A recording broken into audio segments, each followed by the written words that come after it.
আমি তন্ত্র গাইডলাইন্স, তন্ত্র প্রতিকার করার জন্য আজকে আপনাদের সবার সামনে উপস্থিত। এই ভারতবর্ষের বুকে এমন কোনো তান্ত্রিক নেই যে তান্ত্রিক আপনাকে বলবে আমার কাছে আসুন, যে সঠিক চিকিৎসা নিয়ে যান।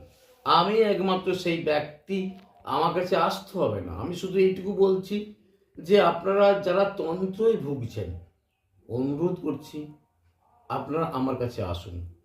আমার মন্দির আছে, মন্দিরে আসুন, মন্দিরে নমস্কার করুন। আমি বিনা ফ্রিতে, কোনো পয়সা লাগবে না, শুধু একটু আপনি কি করবেন, বা আমাদের যে মন্দির আছে মন্দিরে নিজের মানত করবেন, অমুক তমুক হ্যান তেন, আমি এটা হলে দেবো। 100% গ্যারেন্টি হয়ে যাবেন। যাদের পেটে ওষুধ আছে, আমি যারা বলছি সে শুনুন, ভালো করে শুনুন।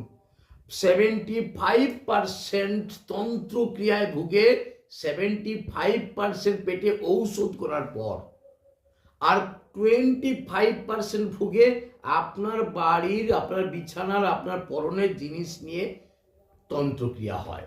আর 75% অর্থাৎ 75% হয় আপনাকে পেটে ওষুধ করার পর।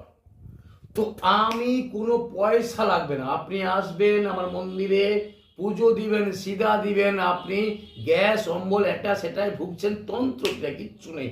আপনি এখানে আসুন, আপনার পেটের ওষুধ একদিনে তুলে নিয়ে যান, আপনি বুঝতে পারবেন। যতগুলো জাদু টোনা বান যাই কিছু হোক না কেন, আপনি সুস্থ হয়ে যাবেন বিনা পয়সায়, কোনো পয়সা লাগবে না। সত্যি বলছি, আমি যে 18 বছর ভুগছি তন্ত্রক্রিয়ায়, আমি চাই না আমার মতো কেউ কষ্টে ভুগুক। সারা ভারতবর্ষের মানুষ আমার কাছে আসুন, আমি আপনাদের বিনা পয়সায় চিকিৎসা করব। Thank you.